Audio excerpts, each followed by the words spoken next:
The champ is here. The champ is here. The champ is here. The champ is here. The champ is here. The champ is here. The champ is here.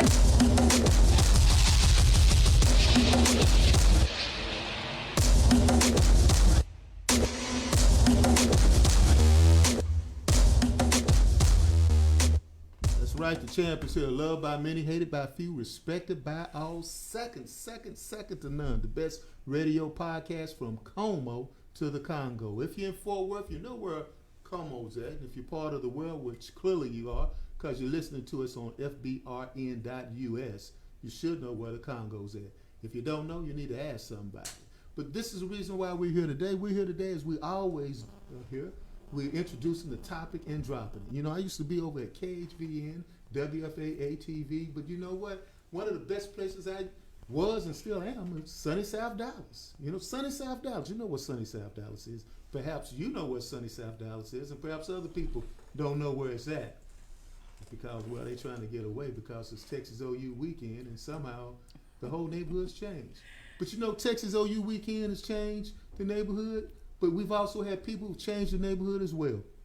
We've had our own champions. I said the champ is here, but you know, the champ is here, but it takes millions of champions to make Dallas great. No, this is not about making America great again. No, it's none of that kind of stuff. It's about giving back to the community. And that's what this hour we're going to do. We're going to talk about, well, giving back to the community. You know, I was over at KHVN, community champion hour that I had, and one of the people I've interviewed during that time frame was a lot of ministers. But this time we're going to go and make it more spiritual and keep it spiritual, shall I say, keep it spiritual, by also dealing with people in Islam, you know, Islam. You know, I've studied Islam under Imam Omar Suleiman, and, you know, I also have one of my colleagues and, students. We were students in Imam Omar's class. I also had the opportunity to meet Thomas Muhammad, and I have his family here today, and we're going to introduce them as well. Y'all didn't know all that, didn't you? See, not a thing. You know, Brother Gabe, can you put that picture up of put that picture up of Thomas Muhammad, and then I'll keep talking a little bit, and I'll cue in to the next thing that we got going on, and then we'll go ahead and introduce everybody that's here. All right. Thomas Muhammad, well, amazing guy. I remember meeting Brother Muhammad back in the 1990s, and I, like some friends of mine, talked about anytime that there was anything that was going on in the community, we'd rush out to see it. It was the 1990s, and we also had what was going on at that time, Commissioner John Wiley Price and Brother James Belt, and Thomas Muhammad as well, Brother Muhammad. They had this luncheon series at St. Luke Community United Methodist Church. Met him through that as well, and met him through different places as well. Saw him all around. You know, that was a time when I was doing Pan-African Connection, and we were just all into the movement. The movement is about us, and we are about the movement. Let's go to the next picture. And then we'll go ahead and introduce the people that we have here. Brother Muhammad, the last time I saw Thomas Muhammad, he invited me, and then I'll segue over to Brother Billy Lane as well. He invited me to witness a documentary he had put together on Malcolm X. And let me go ahead and give you a little knowledge as well. My uncle was a bodyguard of Malcolm X when Malcolm X set up the temple in Washington, D.C. So, hey, I got that around. So I'm going to start from my immediate right, and then we're going to go across the table, if you will. Let's roll over to a live footage right now, and then we'll go ahead and introduce the people. Like I said, introduce the topic and drop it. And we will go ahead and start with Brother Billy Lane. What's going on, brother? How you doing, Brother Ed Gray? Good to be here. Man, hey, I'm glad you're here, man. Last time we were together, we were in class and everything, trying to get some knowledge. We were. That was a good time. Yeah, This is the best education I've ever had. Yeah, absolutely. So what you doing with yourself these days, man? Well, I am very fortunate to be on staff at the South Dallas Fair Park Inner City Community Development Corporation, founded by the Honorable Diane Ragsdale, and been with that organization since this past December, so coming up on a year. And then I am a licensed local pastor in United Methodist Church. I'm an associate pastor at Camp Wisdom United Methodist Church. What street is that on? Camp Wisdom. 1300 West Camp Wisdom. That's an Oak Cliff joke, man. Come on. Started at 11:15. Yeah, but you know I was gonna mess with you like that. But you know I'm glad you're here. We had talked before about various things. We've been on civil rights tours and that thing of nature and everything. And when I was surprised to see you over when Miss Washington had told me, she said, "Hey, we have Billy Lane here," and I said, "Is that the guy that's from SMU?" Said, so that's it. Yeah, So, that's it. Very glad to be a part of the team, man. okay, It's a blessing. Good. We're gonna go across the table. We're all one on this table. Only thing we missing is that little part in the table where Grandma used to put when we had company and everything. Y'all don't know nothing about that, but you know, hey, y'all looking down, y'all know. We know. No. Go ahead, brother. Yes, sir. I am Kamal Muhammad. Thomas Ali Muhammad is my uncle. All right, Yes, sir. Happy to be here. Thanks for the invite. not a problem. You sister. I am Teresa Johnson, and Thomas Ali Muhammad, once Thomas Johnson, All right, okay, is my uncle as well. okay. I like the way you said "is," because that's not was, that's Well, past. That's right. Yes, sir. Is, it still is. Yeah, absolutely. Exactly. Yes, sir. So that's something that I love to hear, that because of the fact that means the individual is not past. It's not, they are still there. You know? Right. Indeed. My Right. mother's passed away, and I talk to her every morning. My father's passed away, and I talk to him all the time as well. You know? Right. Right. So Thank you you know. for that, man. I appreciate that. Yeah. Hey man, that's what I try to do, man. Yes, That's sir. what I do. I'm very honored to meet you both. I just met you been knowing you a long time. It's been what, about? A good 15 minutes. But the spirit is there, Yes, sir. and that's what it boils down to. So for those people, and that's where the camera's right there. That's why I look across at the camera from time to time, keep them involved into the conversation. Tell us about Thomas Muhammad. Wow. It's with Unc, it's so hard to start. You know, he worked on so many different fronts. You know, I guess one I will speak of the most was the family. Uncle Thomas is the matriarch of our family, and I say that by saying the wisdom that he bring, the glue. You know, he's the one that says, "Hey, we're having dinner over my house," and he invites all the family over, and just show love. And he was the one that kept us together, or is the one that kept us together. The love, you know, he had for me, just because I am me, is what stands out in my life. And the depthness of it. Uncle Thomas taught me personally so much that it's hard to even begin. You know, he was my hero. He is my hero.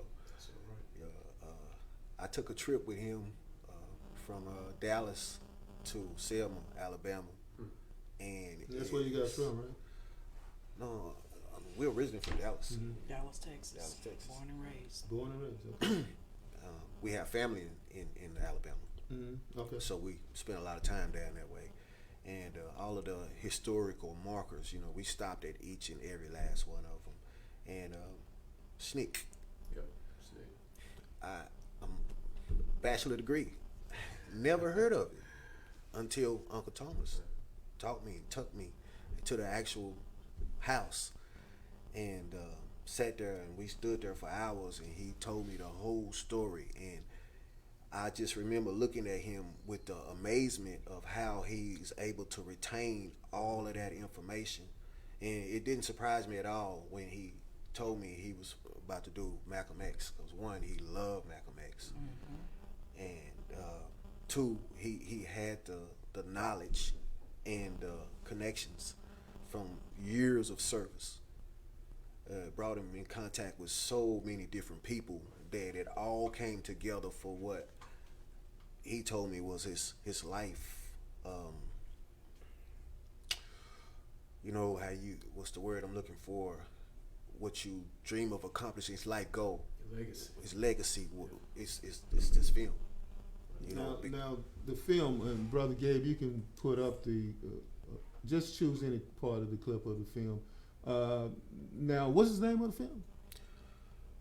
Malcolm X.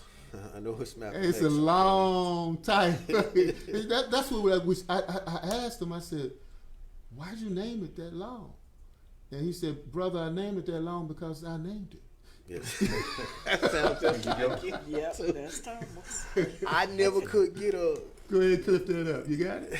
Information and interviews and photos, some things that people have never heard or been witness to before. So it was an honor to be able to be a part of the crew that did this documentary.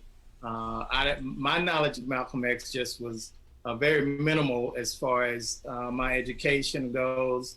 A couple of books that I've read, but it was an eye-opening experience for me, you know, as a filmmaker, but also as an individual. All right. So you guys can look at the clip. When I say you guys, I'm talking about the people. I'm talking about you. You right there on Facebook. That's right now listening to us right now. You can look this up on YouTube. It's there on YouTube, what we just showed. We wanted to just give you just a taste of it because we're with the family right now, and we were talking about, well, we were talking about the movie. I remember Iman Omar, Billy, this is for you. He told me that Brother Muhammad was doing a film, and he said, "Brother Ed, you need to check the film out." I said, "Well, Brother Thomas has invited me to be there." It was a great day, a great evening, shall I say, and was with Steve Pickett, and well, with the mayor of DeSoto was there. She was there as well, and I got invited to be there, and it was great. Tell me about your connections with Thomas. You know what? And I just say this right off the top of the bat. I deeply regret I didn't know him and meet him sooner. I really do. My very first encounter with Mr. Muhammad was actually at the Dallas Institute because they were doing a kind of like a pre-screening of his film. I can't think of the gentleman's name who runs that, but anyway. So I went, and that was the first time I had seen him. And then, you know, once I came on staff with ICDC, it's just strange. I look up and he's just walking down the hall, and I'm like he running things. I mean, in me, I want to say, "Bro, can I help you?" Yes, that's what I just said. Like he running You know, things. what's going on? And so finally, Miss Ragsdale set me straight and said, he's one of our board members. And what's so interesting about him, I mean, he would be in the building and you wouldn't even know it. He would just go. He had fish. So you know the big. We have he acquired for ICDC as a kind of conversation piece a large, if I had to guess, a 40-gallon aquarium, and he would come in and sit in front of those fish, and he'd just look, he'd feed, and then I'd be walking down the hall, and I'd look up, and he'd say, "Hey, Ralph," and I was like, "How you doing, Mr. Muhammad?" And I wanted to say, "What are you doing here?" But he was just at home. He was just at home, and you know, unfortunately, after he passed, I began to learn these things. I was like, man, I don't believe this. I really wish I could have just sat down and talked with him a lot more. Yeah, it was a great man, good man. Selma, Alabama. I've been there several times. I recall 3 times I was there. Once I was like 14 years old, and we were going over the Edmund Pettus Bridge. And going over Edmund Pettus Bridge, and my father, he said, "What you know about this?" Folks, y'all don't know how, you know, some people talk. My father said, "Boy, what you know about this bridge?" And I said, well, I told him about what happened. And I said, "Daddy, let's be quiet, because a lot of people suffered, you know, on this bridge. And be quiet. We have to honor them." And that's my first remembrances of that. Now, I believe he served on one of the museums in Selma, correct? I believe he. Oh, I'm sorry. That's fine. I do believe he did serve on one of the museums, but I'm not sure the exact name. I do know that it was a historic museum that was connected to Martin Luther King, and I think it may have been also connected to Amelia Boynton. Boynton. That's my daughter's there. Uncle Okay. Thomas actually bought. Look at this. We had the honor of meeting her through my nonprofit. Okay, what's the name of your nonprofit? It's Black Sheep Coalition, Multicultural Centers of America. Black Sheep Coalition. Black Sheep Coalition. Okay. I'm Where's a it at? black sheep. I got it. I'm. It's in Denton, Texas, right now, but it was originally established in South Dallas. I'm a Bonton baby, South Dallas. Bonton. Yeah, Okay. yeah. So, All right. but Uncle Thomas. And I like your shirt. What does your shirt say? It says "Daughter of a Field Negro, purchased at Pan African Connection," Oh, yeah, we're doing shout outs. We're doing it. I already gave him one. and it says "The struggle continues." That's Yeah. something that my uncle used to always Yeah. use as a quote at the Yes. end of his posts Yeah. when he did So you're going to make me the go Post over there in Tribune. memory of your uncle in Bandeli and buy me something. Yes, See? yes. Y'all didn't know who y'all was messing with when y'all I came told in. Sister Quete, I said, it's something going on in the store. Bandeli did something because when I come in and spend $10 and I leave out spending $200 every time I Yeah. come in there. But see, those were the times that I knew your uncle. You know, back then, I would go to Emma Rogers, Black Images bookstore. Mm-hmm. And see, my education is more than SMU, as you know. And you know, but you know, Emma Rogers, and then I'd go to Bandeli's Pan African Connection. I followed them all the way around town. Mhm. Seemed like, you know. Mm-hmm. So that's it. And I also did a little deal over in Selma, Alabama, with Joanne Bland. Okay. Yeah. Joanne Bland. Yeah. Joanne. I remember he did some interviews with. Now, it's like we're talking to ourselves. I want to get you caught up. Joanne Bland was a sister, a young girl who got beat up on the Edmund Pettus Bridge. And SMU has their civil rights pilgrimage, and they go back to Selma, Alabama every year. And, you know, they would visit Selma, and Miss Bland would take them to a museum, and we would walk across the Edmund Pettus Bridge itself. Walked across that bridge lots of times, and if you walk across that bridge and you go down the bridge to the other side of the river, there's only one place you can go if these people are charging at you. It's in the river, Wow. and that's it. So that's it. But that was across that river. We talk about across the river in Dallas, which means a different thing, obviously. Yeah. But, yeah, I'm telling my age, sir. Yes, he did bridge. quite a bit though. He gave me the opportunity to meet people like Samia Nkrumah. We met. Dropping names again. Well, we were on the same. I got pictures in Yeah. here I with mean, that if you don't too. drop names, everybody. This is a learning experience for some people. Yeah, well, So- Uncle Thomas was bringing Samia Nkrumah to. Now, who is that? Samia Nkrumah is the daughter of the first president of Ghana, Kwame Nkrumah. Kwame Nkrumah, and Uncle Thomas happened to meet her by accident. He told me the story of how he met her in Ghana. He was wearing a shirt that had her father's quote on it, forward ever, backwards never. And she noticed the shirt and pointed him out and said, "That was my father." He said, "Yeah, I know that was your father's quote." And they chopped it up from that moment and became fast friends. And he ended up inviting her to come to Dallas, and she came and spoke. We were on the same roster. So I've had and I was getting ready to actually throw my Black Sheep Coalition away. And Uncle Thomas came through like a Hero. a superhero, and kind of got my mind on the right track. And got me back on business. So, yeah, and that year, that's when we met Samia Nkrumah, Amelia Boyington, and Mahmoud Rove, who's a good friend of the family now. Yes, yes. Chris Jackson, formerly Right. Chris Jackson. Right. And Amelia Boynton was the one who, and this is something that I want to stress to people as well. The civil rights struggle, and the struggle still continues.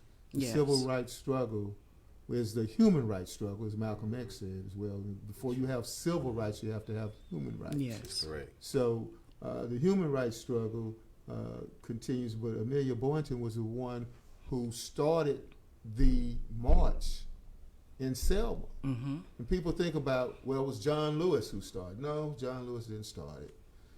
It was Martin Luther King who led the march in Selma. No, Martin Luther King didn't lead the march in Selma. He was the most recognized individual. Yes. But Amelia Boynton was the one who did the march. Yes. You know, and people, you know, I'm always good with stuff like that because I want to introduce a topic, like I said, and drop it. But a lot of people don't recognize that. But it's people such as Thomas Muhammad, it's people such as Diane Ragsdale, you know, it's people such as John Wiley Price. It's people that have done these things before that we need to recognize. Yes. We need to recognize. And that's why I wanted to say about Amelia Boynton and that. She's recently passed away, I understand. Yes. They actually, on that day, they were declaring that day. I think it was like May 24th. I'll have to look and see what the exact date was. But they gave her the key to the city on that day and made that day Amelia Boynton Day in Dallas, Texas. So we were a part of that ceremony. Well, we got to be part of more ceremonies like that because right now they're cutting back voting rights and they're doing that now, left and right and everything. Thomas Muhammad, the man, his living legacy, what is his living legacy? Outside of obviously yourself. I would say his living legacy is resilience. Resilience, boldness, and education. He was real serious about education and making sure that you did things right and exact. If you did it right the first time, you won't have to do it a second time. Yeah. He one of them, huh? Yeah. Yeah. Yeah. And you hear what I say, he one of them. Yeah. Yeah, because obviously I'm one of the ones that ain't going to do it right. So, you know, because one of them is the type of person my father is, see what I did? Is that once my father told me to rake the leaves out of the bushes and everything. Ooh. You're fine. And I raked the leaves out. I raked the leaves out of the front yard. Right. So when I raked the leaves out of the front yard, I had told him that you know I was done. He came out there and saw the leaves in the bushes and everything. He told me to. He said you wasn't done. Yeah. And he said, when you get done, you come back in the house. I said, Daddy, I mean, these leaves in the bushes, nobody will see them. He said, but I did. When you get through doing that, come inside the house. I was mad. I was out there, and it was and obviously, you know, it's bushes, and it's late at night because the leaves are falling. That's why they're in there. I was out there all night long doing it. I came inside the house. I said, Daddy, I'm done. You want to see? You want to see? He said, nah, you just came in. I know you're done. He just took it. He's like, didn't take it for granted. You just you're gonna do what I say. You perfection with that. Yes. That's we don't have too many men that do that these days. During the first part of the show, we talked about manhood and everything, but every man is subjected to his own responsibilities. And when people can remember little simple things such as raking leaves between bushes 20 years after someone's passed, then you've done a good job with legacy. That's, yeah. If Now, you don't can, steal that one, Billy. You know, church. If I go to your church tomorrow and I hear that, I'm gonna have to hurt you. I like this. Go ahead, It's bro. open. It's Go open. ahead. No, when me and Miss Ragsdale talk about Mr. Muhammad, I mean, the thing that comes to mind, I said, this man was a master organizer, oh yes, because she would tell me some of the things, that his events and things like that nature he would bring together. And she would say, it was feast or famine. Sometimes there'd be a lot of people there. Sometimes there wouldn't hardly be any. Sometimes they last long. Sometimes they were short. And I said, you know what? That is the mark of an organizer. You're going to do it no matter what. mm-hmm. You're just going to do it no matter what. And,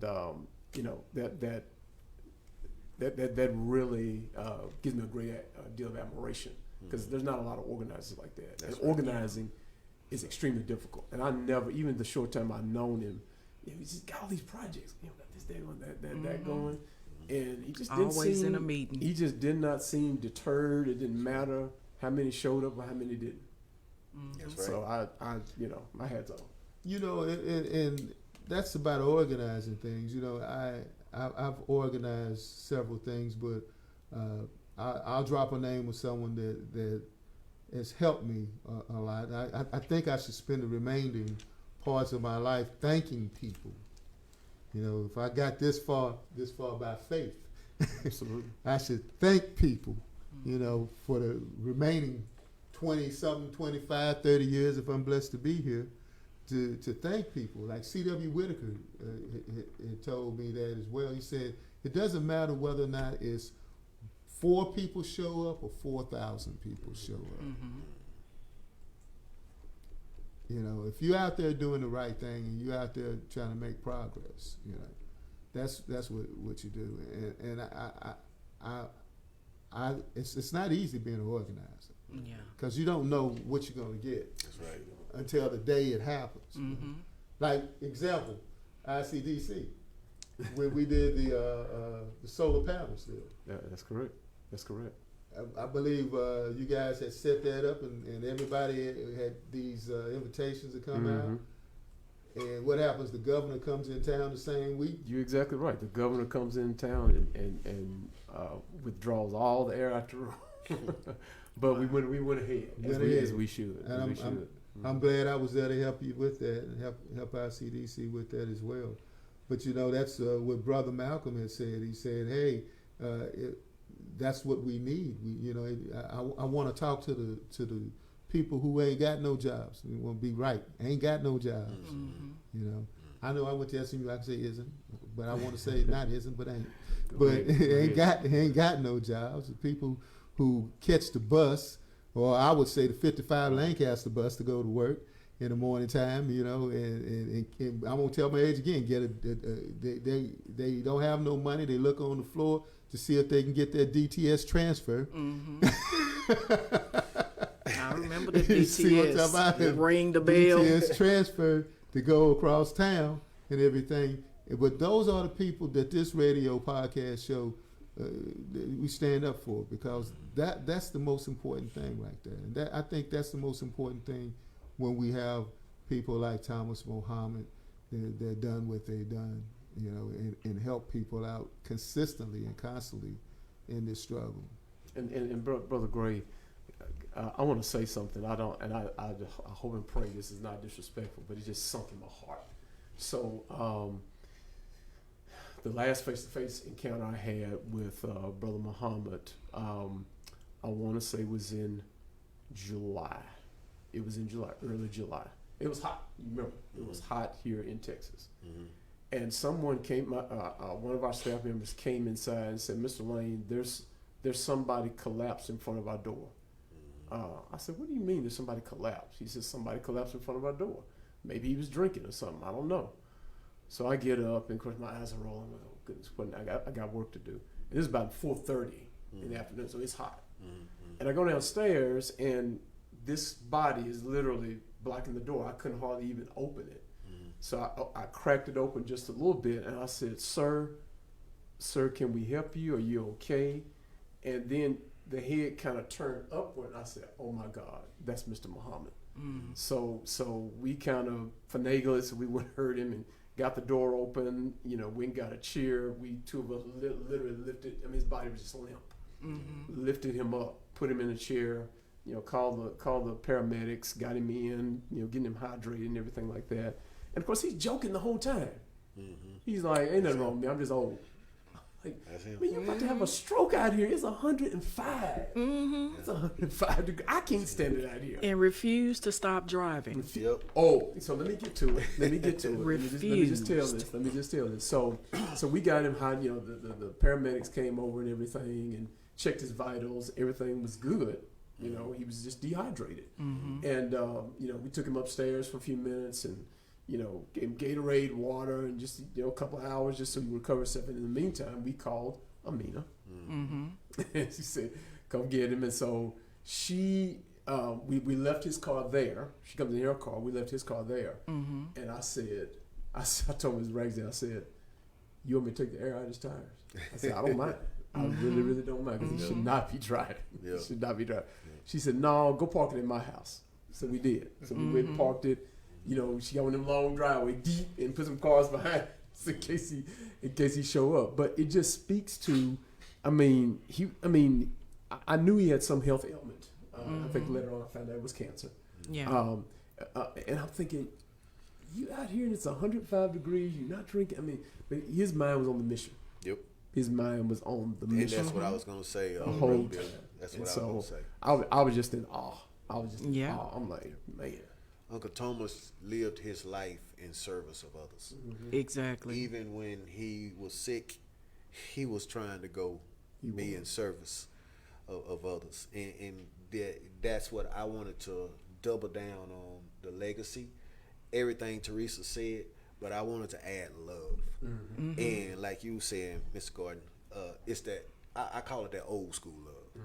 You know, it's rare nowadays, and it seems to me like it's leaving the earth.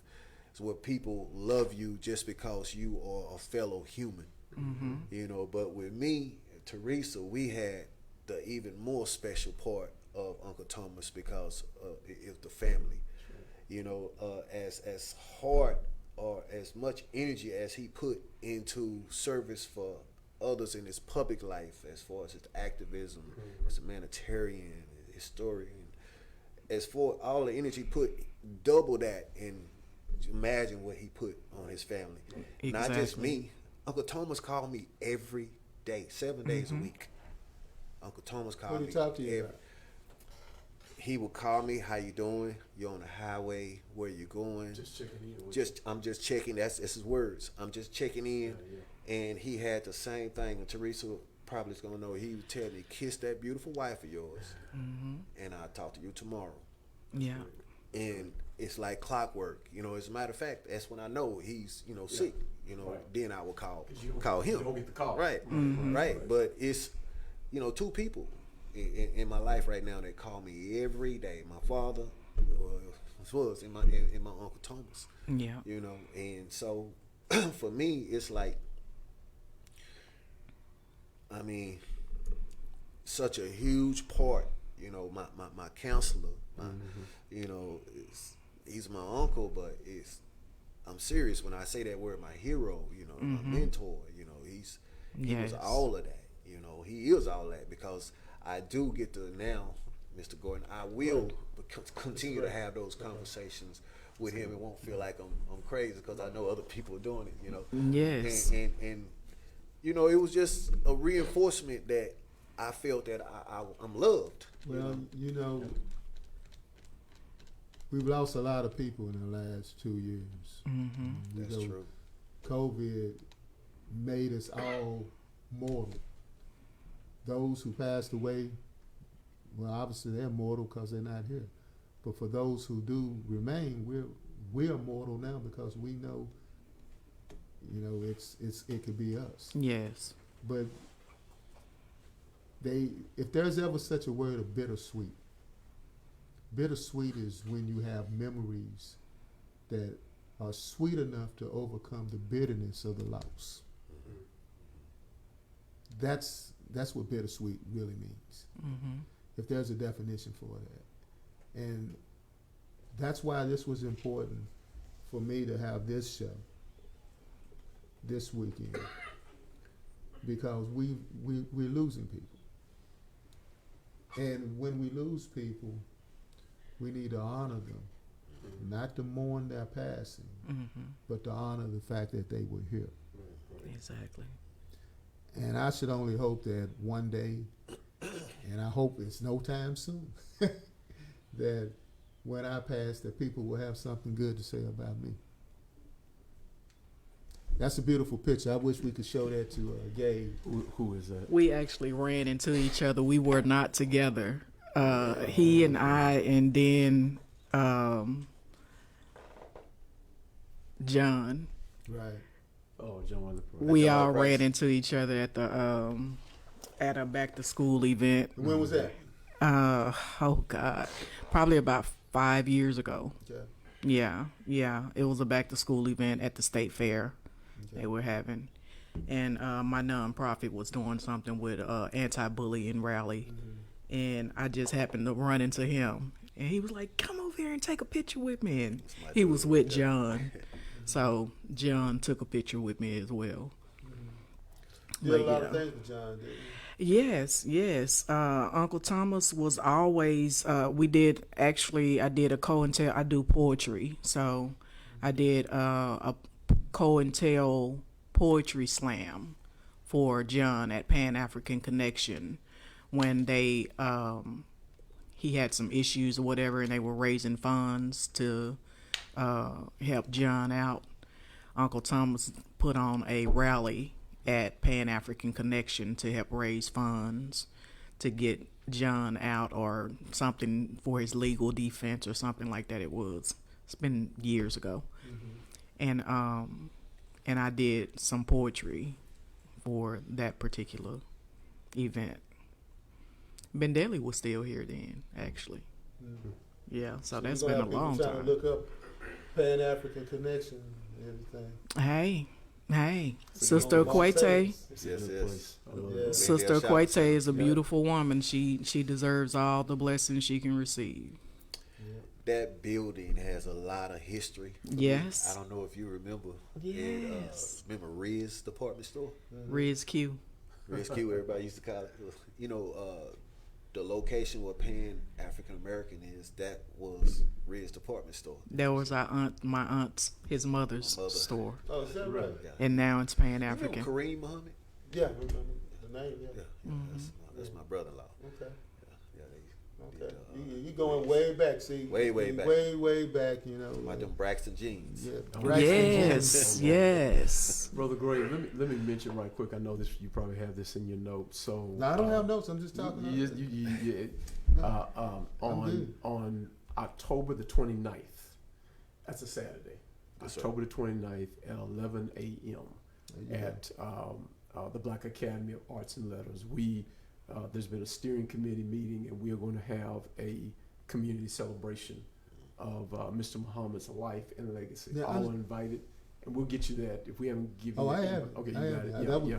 See, you going right into the closing. That's where I was going. You're looking right at the clock, I man. knew you had it in you. Yeah, and you was doing it. You must be one of them ministers that be clock management, man. Well, you know how ministers do. I'm You sitting there saying looking one at more time. looking up Turn right it up the clock right there. That's where the clock's right there. Say, okay, we gotta get ready to get out. I So we want to I squeeze gotta in make them shout right now. I got 3 minutes to do. That's it. the SMU, the scholarship. That's right. Talk a little bit. Just mention the scholarship. Well, I was excited to hear about it and honored, to hear the humanitarian scholarship being set up at SMU. In the human rights program. Human rights Right, program, right. okay. And I think a pretty good sum of money has already been raised, but they're still raising more. And so, yeah, and that scholarship is in Mr. Muhammad's name. And I am calling around. We have family, Midland, Texas, huge amount of family down there. Bradley's. We been trying to communicate and let everybody know about all of the honorable things that from ICDC even to this radio podcast, Mr. Gordon. From the family as a whole, we want to thank you personally. Not a Thank problem. you you know, Definitely. Not a problem. we We, really appreciate it. I wanted to make sure I recognize Brother Muhammad on that, because he had reached out to me when he did the documentary and said, I want you to be there. And that meant a lot to me, because I hadn't talked to him in some time, but obviously he had been keeping up with what I had been doing. Mm-hmm. So he reached out, and it also means a lot for me. SMU Human Rights, obviously. That's right. You know, that's where I'm pursuing my doctorate now at Wow. SMU. And I tell that joke all the time. I have my bachelor's from SMU, my master's from SMU, my doctorate from SMU, because it's the only school I could spell. But, you know, I got That's impressive, my first accolades of education from Carter High School. That's the foundation. Cool. So, you know, I can recognize SMU, but I have to recognize Carter as well. And sir. so it's very important that SMU is doing that, because as we talk about building a bridge, going across the bridge, that's something some of you folks don't know nothing about in Dallas. But going across the bridge means something, and that's why we're sitting across the table today talking about Thomas Muhammad. As we get ready to go close out in the last 3 minutes, you have any closing remarks to say? Just to reiterate, the event on October 29th starts promptly at 11 a.m. and that'll be at the Black Academy of Arts and Letters, and the program is amazing. We look at his legacy in 4 different areas, if I'm not mistaken. You know, the family man, the community activist, and the educator, and so forth. And so it's going to be a very, very inspiring event. Okay. Well, Again, I just want to double down and say how much I appreciate, you know, everything that you guys are doing, you know, for my uncle and from the family as a whole. We really appreciate it. not a problem. Yes, I just wanted to leave on a light note that me and my uncle always made the joke about being the babies in the family. We always said that our parents decided to stop with us because they reached perfection. There you go. That's not saying too much for me, because I'm the oldest in my family. Your parents will resist it. I give up. All right, thank you for coming in. Next time, wear a shirt that ain't so radical. Well, this is my uncle. I had to represent. I wouldn't have it no other way. Sister. I Yes. appreciate you. All right, Dave, we're about to be rolling out of here. We're right on time on that. Give us a quick minute of that song before Facebook blasts us off, and then we'll leave with our song. And we're out. Thank you for coming.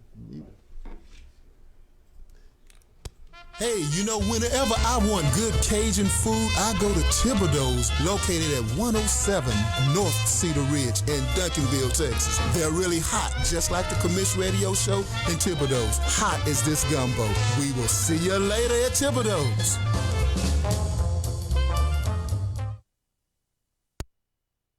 I'm Pastor Freddie Haynes. I listen to the Commish Show on the Fishbowl for my social activism information so I can be a better agitator.